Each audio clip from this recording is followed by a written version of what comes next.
আজকে বানাবো বেগুন পোড়ার ভর্তা। খুব ভাল লাগে কিন্তু এই শীতের রাতে এরকম করে যদি মাইখা খান আপনারা বেগুন পোড়ার ভর্তা খুব সুন্দর লাগে। দেখবেন 2-4খানা রুটিও আপনি খাইয়ে নিতে পারেন। আর শুধু রুটি না, ভাত দিয়েও খাইতে পারবেন।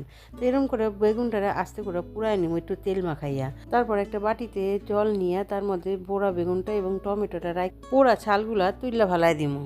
আর এই বেগুন পোড়ার ভর্তাটা বানাবো শুকনো লঙ্কা পুড়াইয়া। এই শুকনো লঙ্কা দিয়ে পুড়াইয়া খাইলে কিন্তু ভর্তার স্বাদ আরও বাইরে যায়। এরপর লঙ্কা পোড়াগুলা ভালো করে নুন দিয়ে গুঁড়া গুঁড়া করে ডইলা নেবো।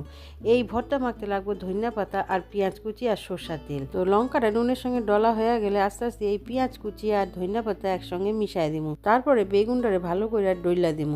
তো তিনটা একসঙ্গে মিললা যখন হইব তারপরে দিয়ে দিব একটুখানি সরষার তেল। আর সরষার তেল যদি আপনারা না খান তাহলে নাও দিতে পারেন, কিন্তু সরষার তেলের স্বাদটা কিন্তু একটু অন্যরকম লাগে এই বেগুন পোড়ার ভর্তাটা।